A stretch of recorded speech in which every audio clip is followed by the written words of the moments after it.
આ તરફ સુરતમાં ઇન્ટરનેશનલ એરપોર્ટ પર ગાંજાના રેકેટનો પર્દાફાશ થયો છે. કસ્ટમ અને ડીઆરઆઈની ટીમે કરોડોનો ગાંજો ઝડપી પાડ્યો છે. બેંકોકથી આવતી ફ્લાઇટમાં 8 કિલો ગાંજો ઝડપાયો છે. સીટની નીચે અને કુશન કવરના પાછળના ભાગમાં આ ગાંજો સંતાડ્યો હતો.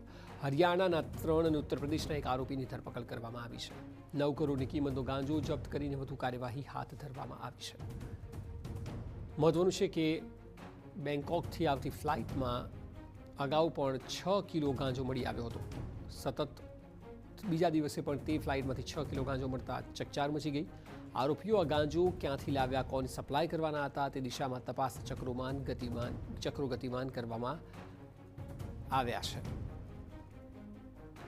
વધુ માહિતી આપી રહ્યા છે સંવાદદાતા મેહુલ ભોકરવા. મેહુલ, ચોંકાવનારા સમાચાર છે. સતત આટલા મોટા પ્રમાણમાં ગાંજો ઝડપાવો, આપ જણાવો વિગતો શું છે? જી બિલકુલ, સુરત ઇન્ટરનેશનલ એરપોર્ટ પર ગાંજાનો જથ્થો ઝડપાવાનો સિલસિલો યથાવત છે. વધુ એકવાર આ ગાંજાનો જથ્થો ઝડપાયો છે. કસ્ટમ અને ડીઆરઆઈની ટીમે સંયુક્ત ઓપરેશન કરી ચોક્કસ બાતમીના આધારે 9 કરોડનો ગાંજો ઝડપી લીધો છે. બેંકોકથી આવેલ ફ્લાઇટમાંથી આ 6 કિલો ગાંજો મળી આવ્યો હતો. તેમજ બીજા દિવસે તે જ ફ્લાઇટમાંથી 8 કિલોનો ગાંજો મળી આવ્યો હતો.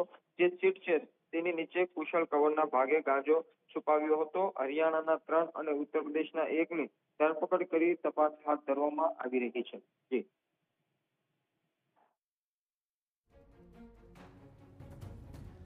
જી આભાર મેહુલ સમગ્ર માહિતી બદલ.